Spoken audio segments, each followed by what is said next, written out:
Magandang hapon po. Ako po si Eli Solodal, Secretary. Magandang hapon sa iyo. Magandang hapon naman, Eli. Magandang hapon, Ado. Magandang hapon, magandang araw sa ating mga kababayan. At nagpasalamat kami sa pakikinig nyo sa aming Iparas kay Paras. At Ado, paglinawan po ang inyong lingkod. Magpupugay na sa magandang hapon. At syempre, isa rin sa pinag-uusapan ngayon. Naku, mukhang base sa mga numero, yung resulta po ng survey, ratings, ay medyo tumaas daw yung tiwala ng publiko dito po kay Pangulong Bongbong Marcos Jr. At sa katunayan, narinig ko yung sinabi niya na hindi niya raw sasayangin ang tiwala at pagbubutihin niya ang pagtatrabaho bilang Pangulo ng ating bansa, Secretary Jing. Well, let's listen muna sa kayabangan at kukomentahan natin kung gaano ba katotoo yung perception ng mga sip-sip niya, yung mga dinadaldal din ni Marcos at nagaganahan siya sa mga nagsisip-sip sa kanya. Pakinggan muna natin. Patuloy na magsisikap para mapabuti ang pamumuhay ng mga Pilipino. Yan ang siniguro ni Pangulong Ferdinand R. Marcos Jr.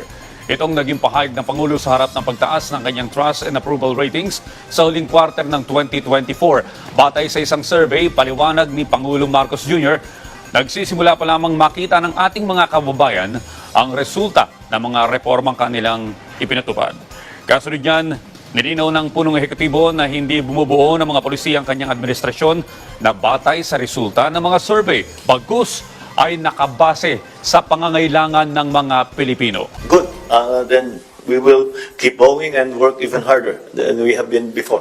I'm just happy that we are beginning to get to that point where people are seeing the wisdom of some of the measures that we've undertaken, the policy changes that we've made, the legislation that we have requested from the Congress.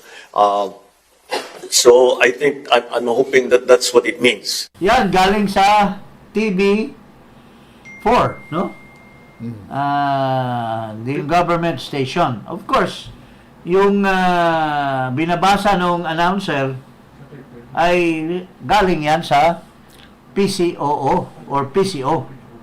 Magaling maglagay ng Press release. si Miss Garafal, no? Diyan sa PCO. Pero sinuplan ang kanyang kapatid. Kasi 2 taon na pinagdadaldal nitong TV4 na ito daw ang na-accomplish, ito daw ang mga pananaw ni Marcos at ganadong-ganado siya magtrabaho pa. Pero bigla kagad na sinupla ng kanyang kapatid na si Imee Marcos. Ito po, isa lang ito sa aspeto ng ikangay walang ginawa si Marcos. O ito, pakinggan natin si Imee Marcos. Expectation ng tao, Marcos administration, matindi ang infrastructure. Alam ba ninyo, dyan sa unprogrammed yung DPWH, nagkagulo-gulo. Bakit? Zero ang foreign assisted projects. Ibig sabihin, lahat ng flagship project, zero rin. Ano maipapakita? Ako nahihiya. Kasi ang expectation ng tao, labis-labis ang kalsada, ang puerto, airport. Kinakabahan ako. Sira pati ang pangalan ng Pilipino niya. Galing sa kanyang kapatid, wala daw infrastructure program itong Marcos administration. So, paano mo masasabi na napaka, accomplished itong administration niya in the last 1.5 years. Puro travel, wala pa naman tayo nakikita na puro sinasabi na ang dami-daming mga pledges. Pero mayroon ba talagang pumasok na in real terms? Paring Ado? Ikaw, may nakita ka ba na in real terms? Wala pa nga eh. In fact, dito sa Germany, nagulat ako, pagbalik niya, $4 billion. Pero dumating dito yung mga Amerikano, kung todo bulatsingan, $1 billion lang yung Amerika. So, hindi ko maintindihan eh.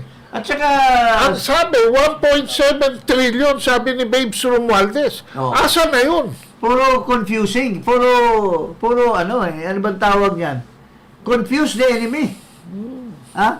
Ito pa nga, mayroong isang vlogger, si Arateles, sinasabi na nung una, in-announce na sa Germany siya, 4 billion daw ang nakalap ni Marcos sa Germany. Tapos pag uwi ni Marcos galing sa Germany at galing sa Czech Republic, ang total daw na nakalap ay 4 billion. Dalawa. So ibig sabihin, zero sa Czech Republic daw kasi 4 billion na sinasabi sa Germany, pag uwi niya 4 billion lang.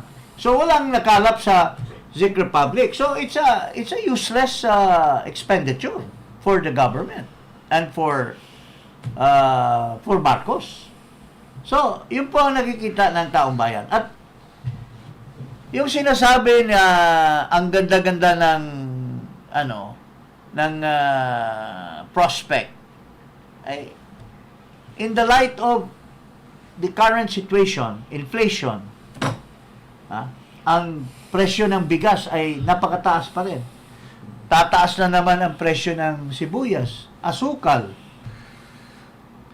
and oil. What are they talking about? Itong PCO na binasa dito sa PTV4. What are they talking about? It's all lies.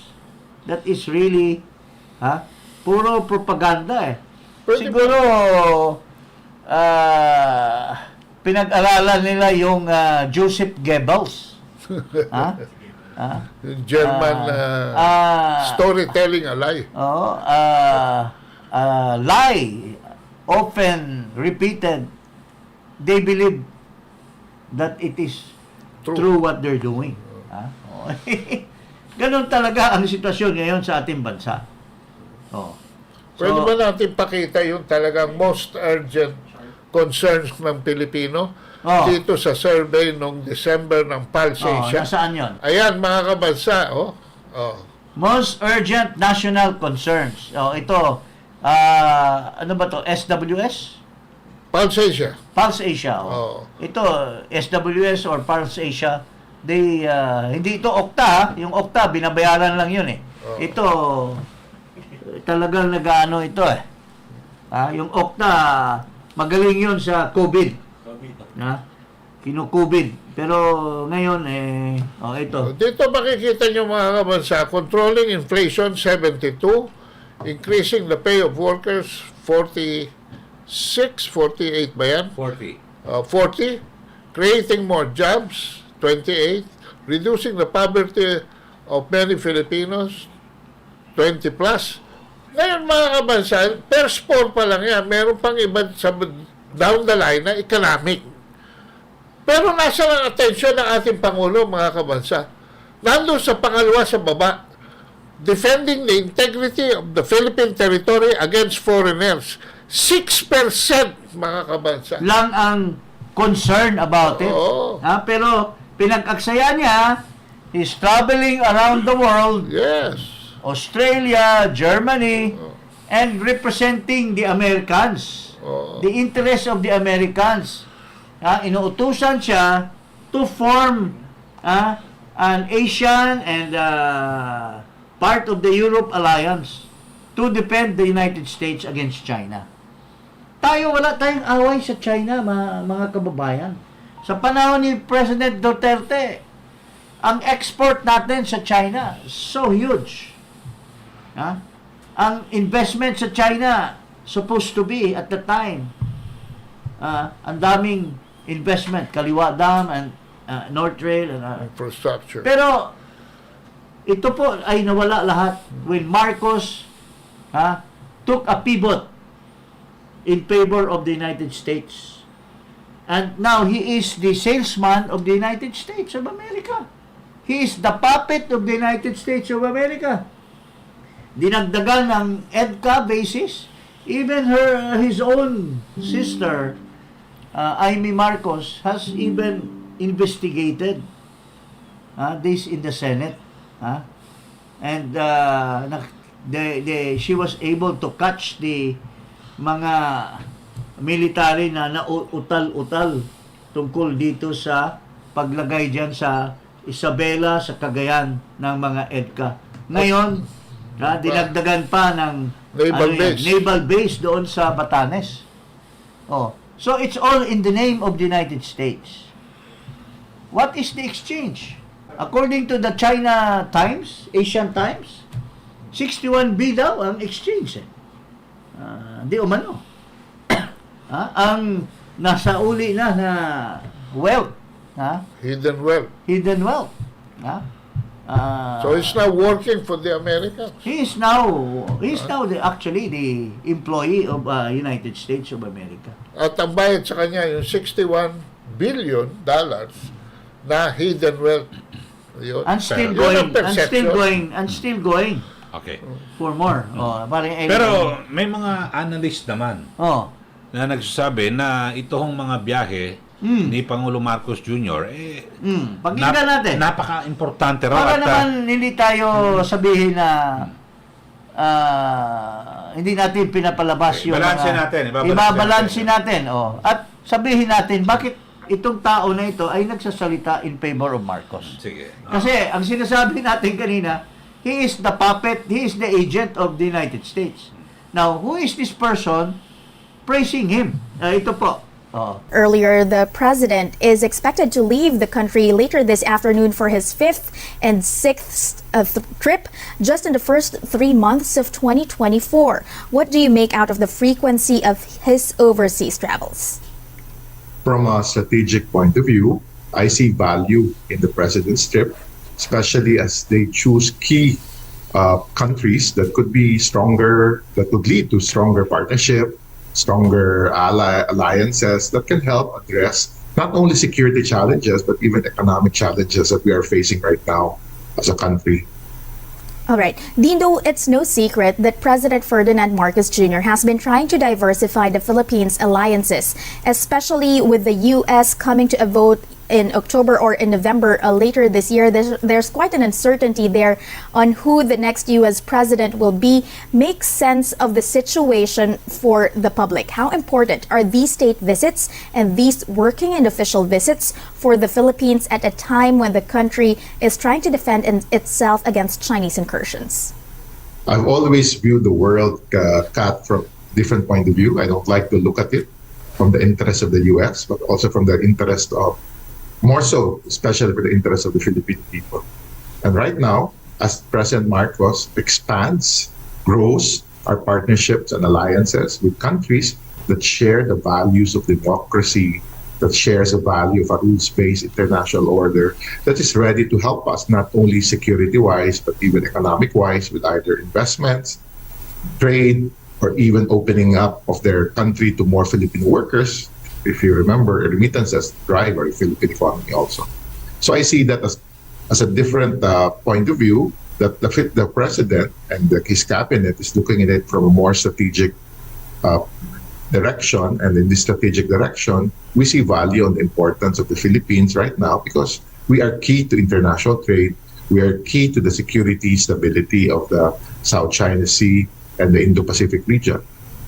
All right, Dindo, policymakers and academics know the system well, but ordinary Filipinos need some explanation on why these diplomatic relations cannot simply be strengthened over a phone call.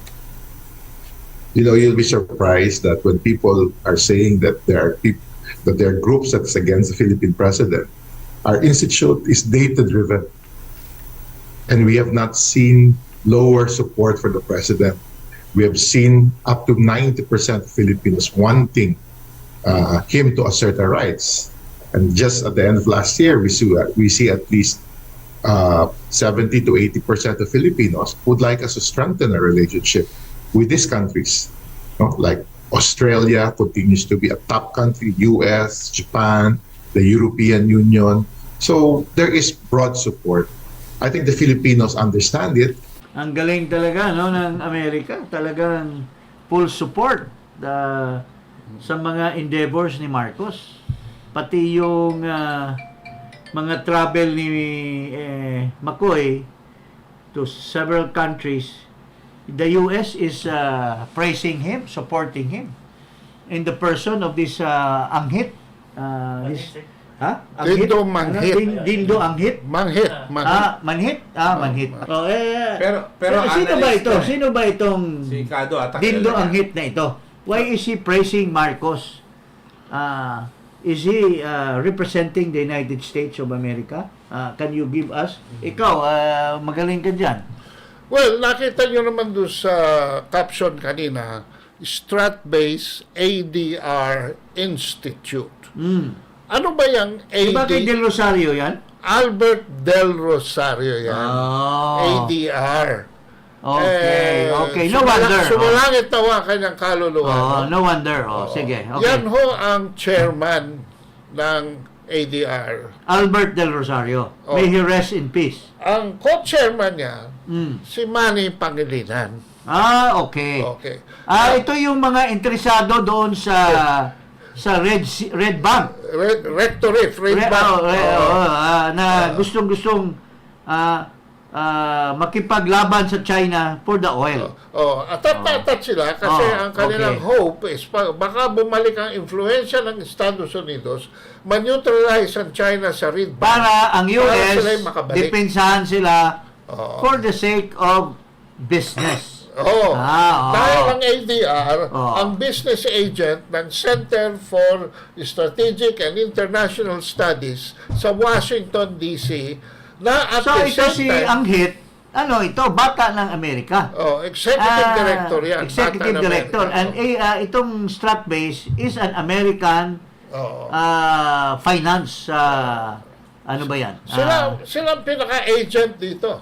So no wonder talagang sinusuportahan niya ang travel ni Marcos, lalo na as agent of the United States. At hindi lang ang travels ni Marcos, kung hindi ang pambubuyo sa gera, dahil ang CSIS, ang representative ng mga neo-conservative wing ng mga partido sa Amerika, na nagre-representa ng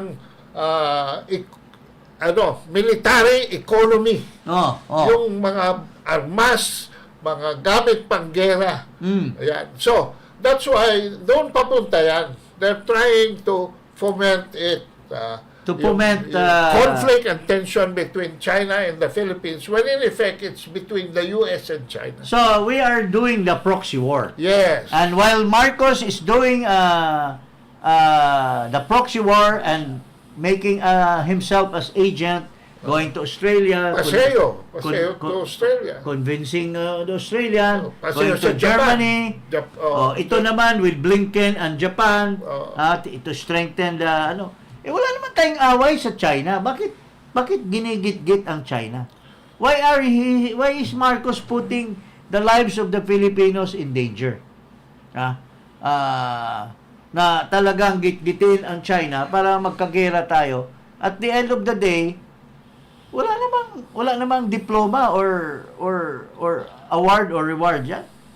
In fact, on the contrary, a lot of Filipinos will die if there ever is going to be a war between China and the Philippines.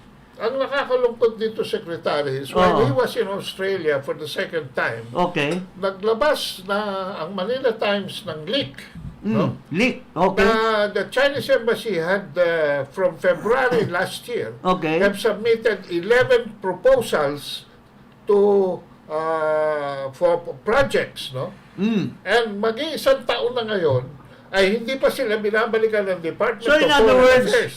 despite the ginigit-git nila ang China, sa kabaitan ng China, Tuloy-tuloy. they are still willing to have a diplomatic relation, trying to come up with words of pacification, At saka para matuloy yung extending projects. that hand of friendship still with the Philippines. And yet,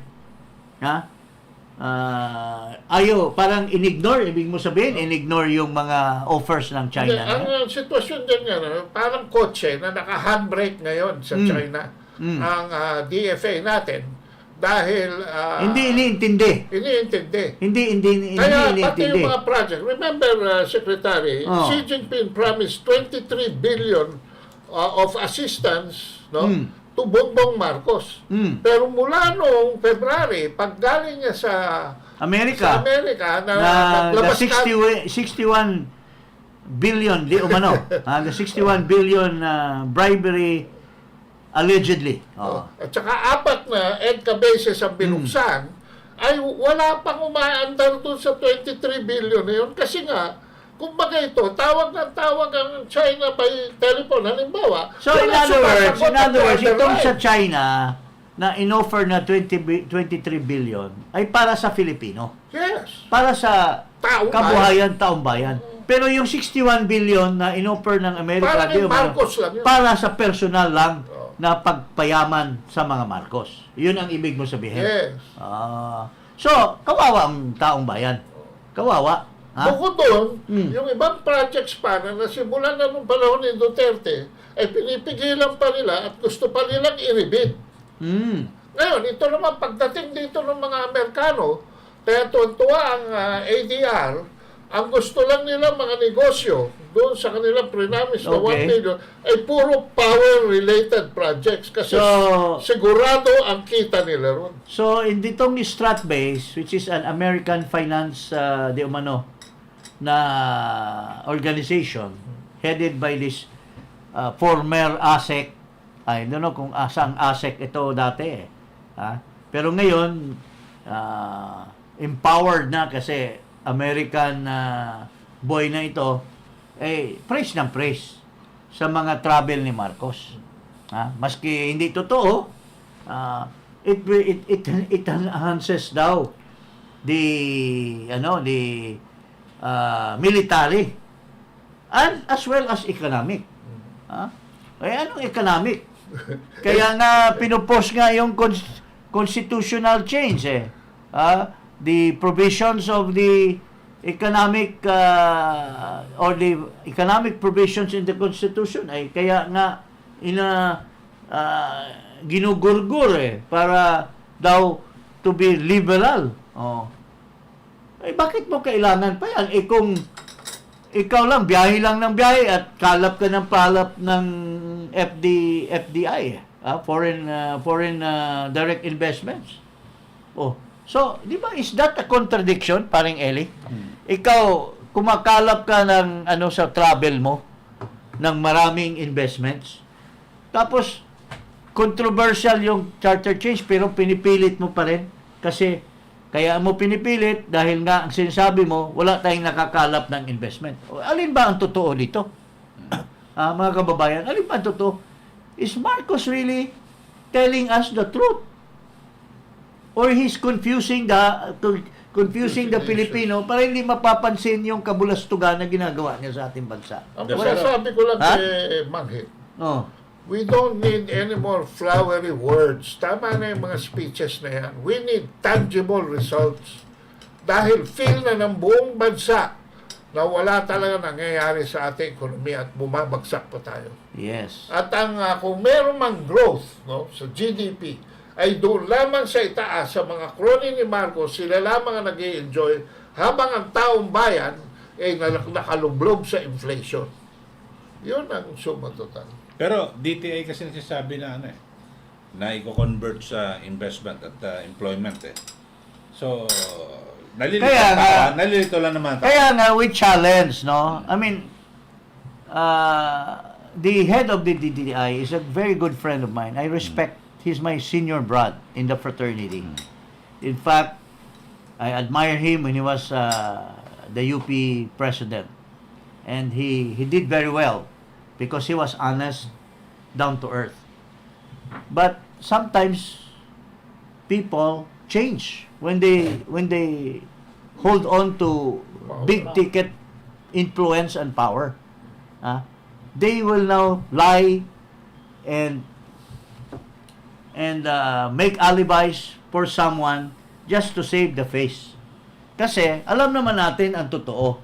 Wala naman talagang conversion pa yung mga pledges na yan. Pero But kung sasabihin niya na may conversion, we demand What's the proof? Where are the list that talagang there are real investments which does not only go to blue chips sa stock exchange. It really redounds to the benefit of the real poor people. Factory, ito bang mga investors na ito, bumili na ba ng o nag-lease na ba ng mga property? Nagdala na ba ng mga materials? Nag-signing na ba ng agreement at nag-umpisa na ba sila ng pagkalap ng kanilang proseso ng mga dokumento? Naglipat na ba sila ng pera? They transfer already to the banks? Ito po yung proof. And show us. Para I will be the first one to advertise na talagang Marcos is great. Marcos is doing very well. Pero kung puro lang buladas, mga kabibigan, wag naman. Wag naman natin sirain yung dati nating pagkatao na honest to goodness, tsaka down to earth, kaysa ngayon, nalagay kayo dyan, magsisinungaling ka na sa taong bayan. Hindi naman maganda yan. Pero di ba? tama si Eddie. No. Dahil kailangan dito ang private sector. Kaya kailangan ng Department of Trade. Nakakuha yata ng partner si Bongbong Marcos to motivate the private sector. Siyempre. Meron. Mayroong mga tao na atat na tulungan ang private sector. Are they benefiting from that? Kasi of course, in an election there are always campaigners or campaign contributors na dapat pagbabayaran mo ng utang na loob. Di ba? So, Meron ba? mayroong isang babae na Atat na atat. atat na tulungan ang mga private sector. Imbis na sabihin niya, tulungan natin ang mga mahihirap, walang kinakain. Kayo mga private sector, maggawa kayo ng mga social projects. Sa kinikita niyo na milyon-bilyon, pinapahiram kayo ng 20 bilyones sa land bank. I-share niyo yung kita niyo. Imbis na mamimili kayo ng Coca-Cola, kayo kung ano-ano mga investments, have some social responsibility to the Filipino people who are suffering now from the incredible prices of goods and commodities na kulang-kulang na lang na hindi makakain sa isang araw. Ito, pakinggan natin Sino ito? itong matindi na kaibigan natin. She used to be a good friend. But still a good friend. Kaso, we are just pinupuna lang natin na ano ba yung maganda, ano yung hindi maganda. Ito po, pakinggan natin ito. Hindi na po uso ang paninira. Hindi na po uso ang mapagpapatikos at mga salitang napakasakit.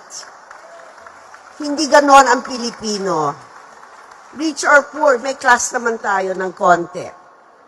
Sinasabi po ng asawa ko, pag naririnig nila ang bagong Pilipinas, ang ibig sabihin nito ay hindi kailangan awayin ang mga taga-private sector.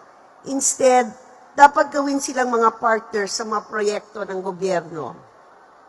Sa dami-dami po natin mga problema, we should realize that government can't do it alone. It has to work hand in hand with the private sector.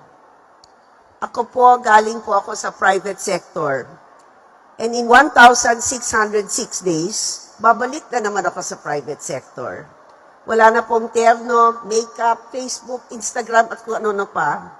In the meantime, I will try to follow my husband's vision of bringing the private sector closer to government so we can all work together for our bagong Pilipinas. So, ano masasabi nyo before I make my little rejoinder? Pero talagang dapat ng malaking maging katuwang ng gobyerno yung private sector dahil sa 'di ba may mga para umunlad yung ekonomiya. Sumigla dahil sa huli ang taong bayan makikinabang kung gaganda ang investment, yung negosyo, makikreate ng siyempre employment, trabaho. Pero ikaw ba, sa ganun na statement, naniniwala ka, kasalukuyan ay ang private sector ay nakakatulong? O sila ngayon ay bantay sa lakay? Na Siguro hindi naman lahat only tama. very few are nakikinabang. Kasi marami ding nasa private sector na yung katamtaman lang, yung hindi top 10% ay naghihirap din tulad ng mga kababayan natin. Oh.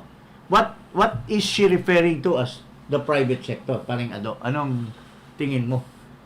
Well, ang pananaw ko ngayon, and I am very worried about this, and maybe that's why that speech was really timely, but performed by the wrong person. No? Timely yung message. Kasi totoo namang halos nabura na ang ating medium and small entrepreneurs. Yes. Halos burado na. Halos nabubura na rin ho ang middle class natin. Dahil ang private sector na nakikinabang ngayon ay nandoon lamang sa upper 10%, upper 10, even 5%. 5%. 5% maybe. Wala dito sa baba. No? At para sa akin ay ako, with all due respects to the First Lady, I do believe that you have not left the private sector and joined your husband. I think you're still involved in the private sector. Because your brother, Martin Araneta, is very much involved in the private sector. And what And you what are sort of very business? much involved What with sort of- doon sa mga tumataya dyan sa PCSO. Di umano. Di ba? What And sort of business is the brother involved? Kasi meron private siyang sector. ano, Wala I- akong naririnig na I will during pro- the time of Duterte and the time of Noynoy na mayaman na industrialist na by the name of that namesake. So, anong involvement ng kapatid sa private sector? Well, I will provide Is, the picture, no, ilagay natin Is sa making release money file. in government agencies involvement in private sector? Is that counted? Oh, pwede rin yun, because halimbawa, yung mga sugar, rice, imports, yung mga ganyan, no, Kaya hindi ma-solve yung smuggling? Oo. Ganun ba? Meron daw involvement ang First Lady diyan kay Michael Ma, no? Na partner ni Martin. So, is Araneta. that the private sector that she wants to help? Siguro. Para, mayroong mga minimension na pangalan si Marlica. Private sector din yan yung kumakalap ng pulburon na nahuli sa Australia, certain sayarot. Private sector din yun. Tulungan ba natin yun? Siguro. Yung isang Bombay na pinalabas daw, so on so forth. Actually, I mean, the intention is good to help the private sector, but it should be across the board. It should be Over the table. it should be the multitude of the private sector. Hindi lang yung tinutulungan mo yung mga tao na may wherewithal na, lalo mo pang pinayaman. Tulad nito, itong si Enrique Rason. He's everywhere. Ang pinakamasahol nitong ginawa ni Marcos ng asawa nitong si Mrs. Ay yung pagbigay ng extension sa Malampaya. Tulong ba yan? Are we helping them or are we tinutulak natin palubog ang Pilipinas? Because this year, mag-i-expire yung Malampaya. Mag-i-expire. And there should have been a new bidding which would lead to a windfall gain for The government. for the government. Maybe 10 to 20 billion in terms of asking the participants, yung nasa oil industry, nasa Joining fees. joining fees to participate in a new service contract kasi expired na yung Service 38. Pero what happened? Sobrang tulong sa private sector kasi in-extend yung kontrata to 15 favor 15 years. to another 15 years when it should have been given fair and square to interested parties and thereby making money for the government. And better still, kung talagang gusto pa talagang kumita ang bansa natin, hindi na yan pinabid.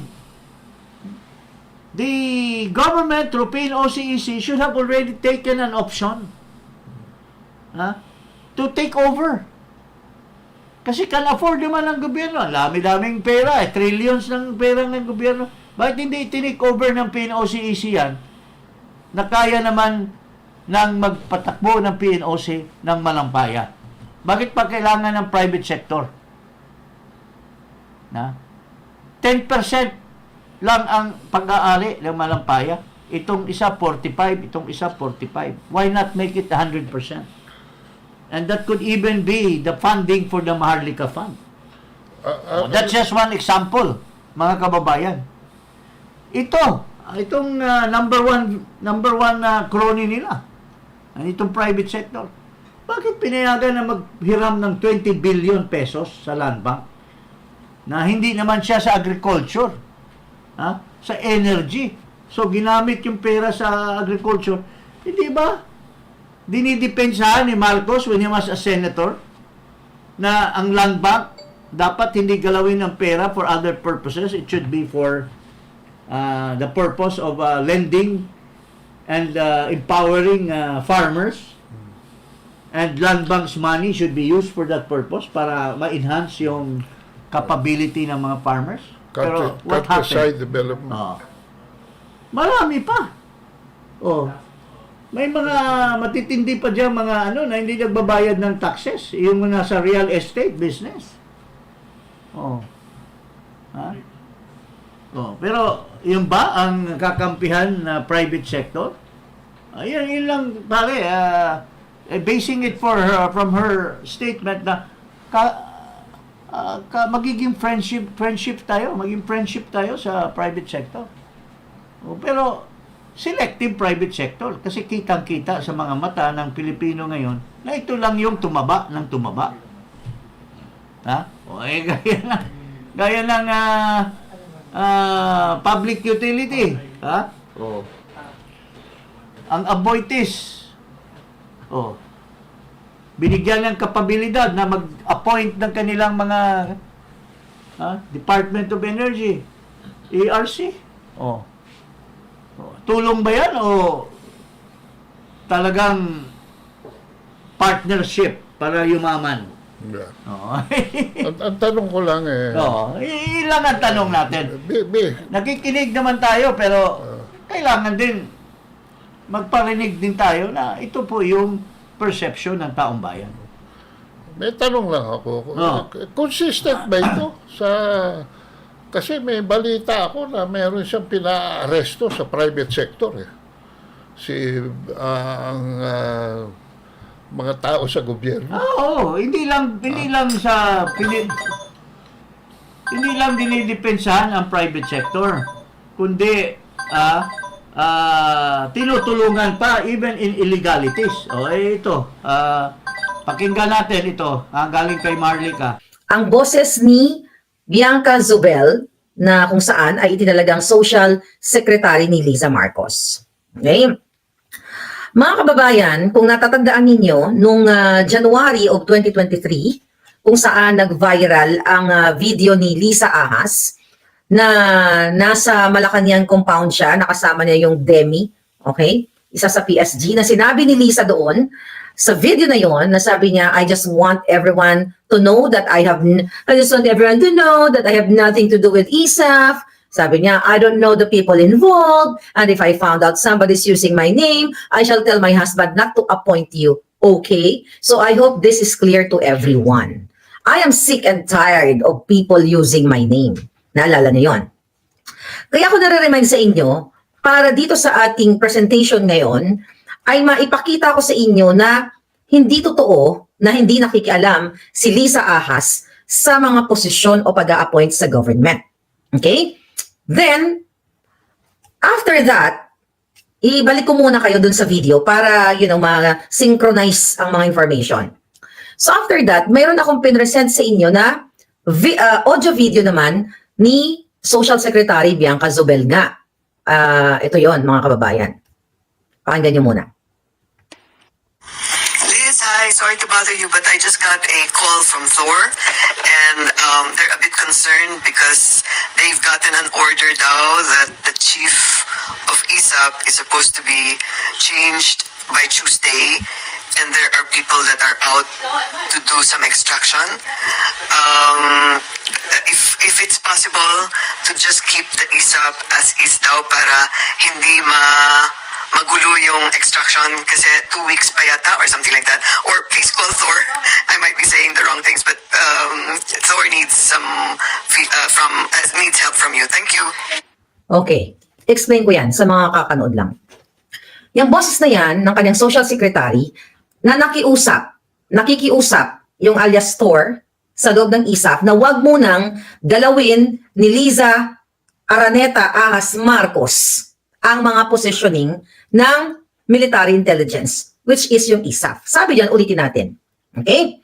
Sabi niya, sorry to bother you, sabi ni Bianca Zubel, but I just got a call from Thor. Okay? Pinakita ko sa inyo yung alias Thor na mga kasabwat nga doon sa AFP sa ISAF.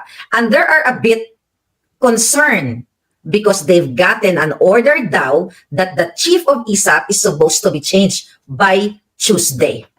And there are people that are out to do some extraction. So, ang ibig sabihin na wag daw muna galawin ni Lisa ang pagpapalit ng mga military intelligence kasi in 2 weeks, that was January, I believe, nung in-extract nila, yung boses ni Bianca Zubel ay naganap yan sometime between December of 2022 or January of 2023. Later on, you will know. So sabi niya, wag mo nang palitan, okay, ang positioning. Kasi, ang sabi ni Bianca Zubel dyan ay naka-out na ang mga tao to do some extraction.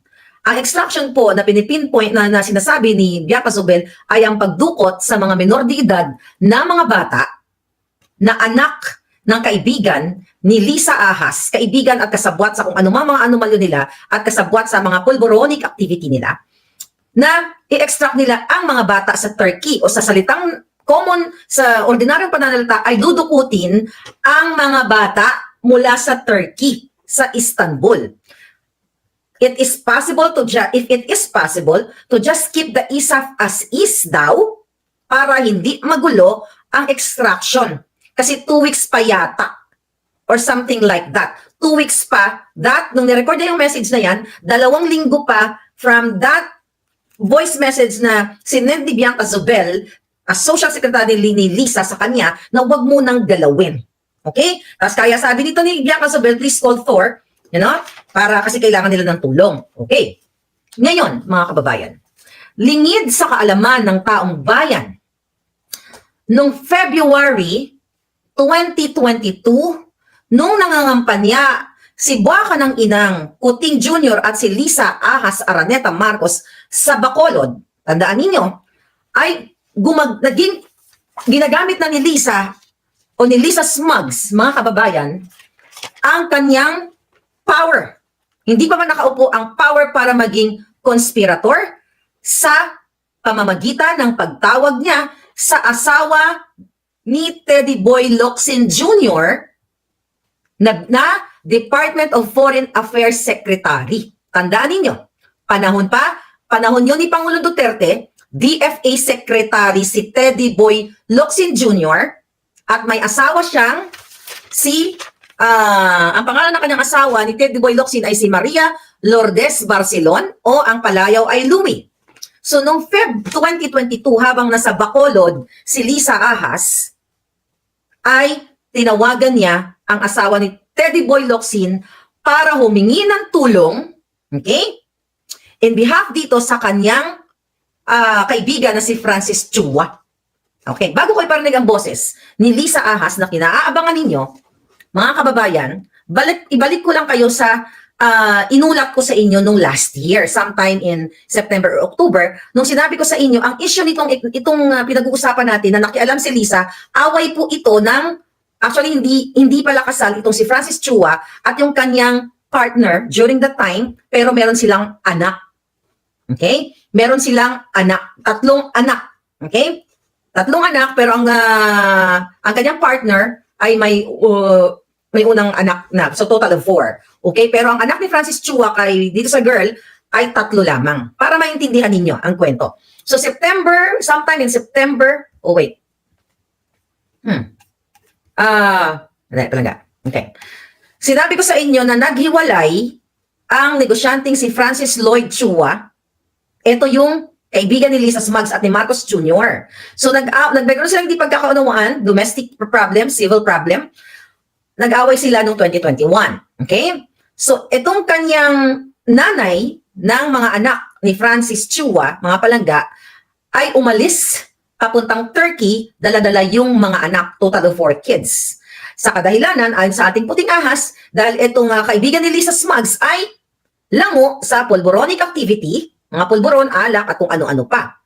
Kaya naman, si Lisa Ahas Smugs ay kinausap nitong kanyang kaibigan si Francis na gamitin ang mga koneksyon para ma-extract ang mga bata, maibalik ang mga bata sa Pilipinas. Yun mga kababayan, ang istoryang ito. Okay. Alam mo, doon sa speech ni Madam, talaga namang tumutulong siya sa mga private sector. Ha? Sino ba yung Francis Chua? Maraming Francis Chua. May kaibigan akong Francis Chua. Ito ba kaya yung sa Federation of Chinese Chamber?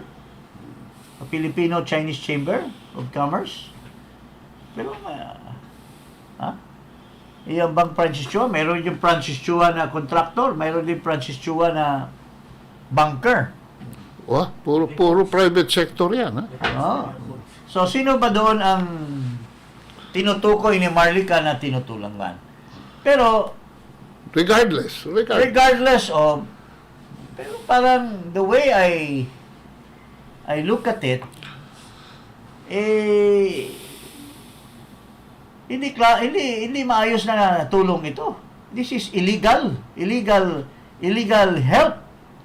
Kasi can you imagine you forcibly sever the children from the mother using government forces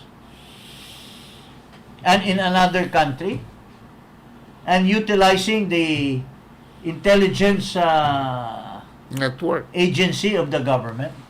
Tapos and the diplomatic office. Kung ang aking balita dyan, hindi matino yata yung head ng ISAP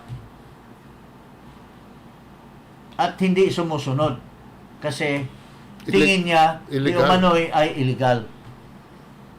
Pero siguro na-persuade at isa sa mga opisyal siguro doon by the name of Tor, maybe a high-ranking official of ISAP, ay nakiusap na-convince na siguro nila yung ISAP, wag nang palitan.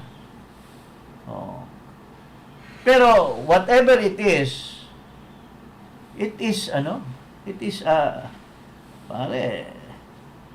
napakasama it leaves a bad taste in the mouth that no other than the highest official of the land is the one involved in extraction, which is a forcible severance of children from the mother dahil lang to serve the interest and purpose of someone, maybe a campaign contributor or something like that. From the private sector. From the private sector. So that's ganun pala ang whether it's legal or illegal or heinous or whatever, basta private sector, tulungan natin ang private sector. So ito, yung mag-ina nasa Turkey. Kinuha yung bata from Turkey. Kukunin. I don't know kung nakuha ba. Because, and ito, napakagaling naman ni Ginang Buljakera, Maharlika. Nakuha niya yung conversation. And ito po ay talagang di umano'y kumalat ito at naka-demoralize dyan sa community, sa intelligence community.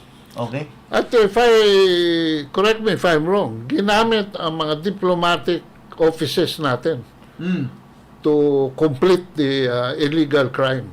Okay.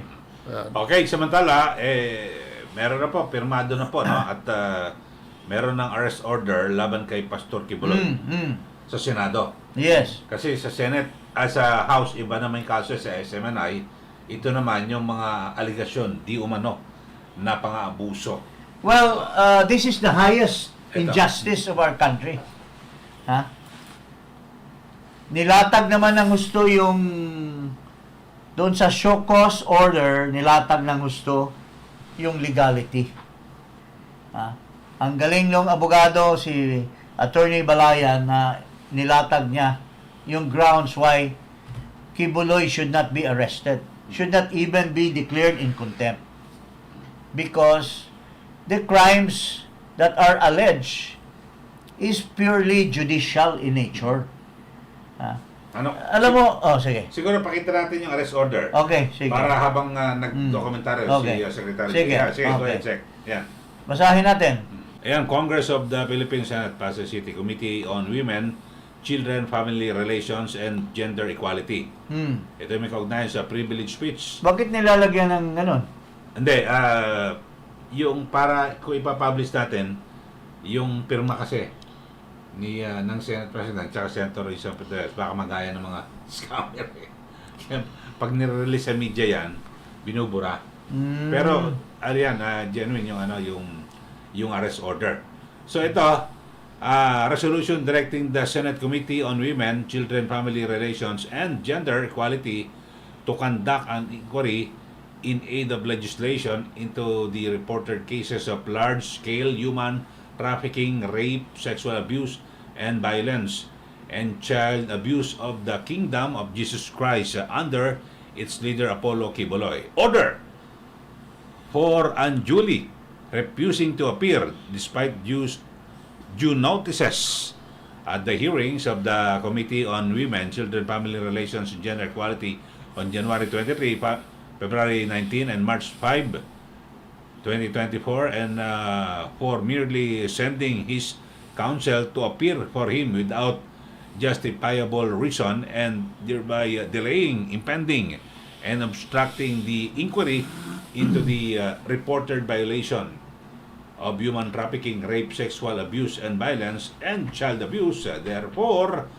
upon motion of the undersigned chairperson and seconded by Senator Aquilino Coco Pimentel III, the committee during the March 5, 2024 hearing hereby cites Pastor Apollo C. Kibuloy in contempt of the committee and of the Senate, and ordered, arrested, and detained at the office of Sergeant at Arms until such time that he will appear and testify in the committee or otherwise purge himself of that contempt.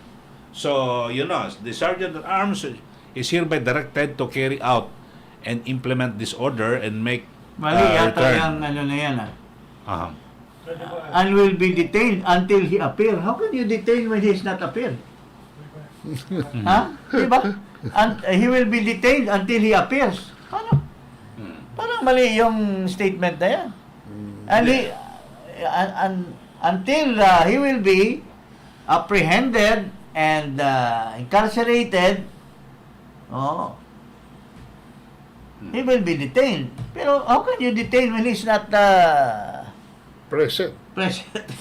Hindi, ipapa-aresto tapos i-detain. Pag kailangan mag-appear ka sa committee hearing, pag nag-appear ka, pwede ka naman lumaya. Parang gano'n naman yan. Diba? Pero Ang ganda ng timing nito dahil Holy Week. ito, parang- adopted son ito eh. Ito, MNLF, pero ito the naman, MNLF, Moro National Liberation Front. in just recently had made a rally in Davao City supporting Kibuloy. Ito, para pakinggan natin. MNLF brethren, brothers and sisters, we support Pastor Apollo Kibuloy. Allahu Akbar! Allahu Akbar! Allahu Akbar! Ito po ay blood will be in the hands of certain people.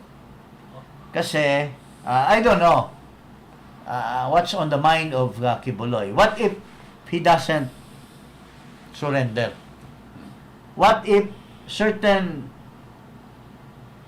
individuals who are really loyal to him will defend him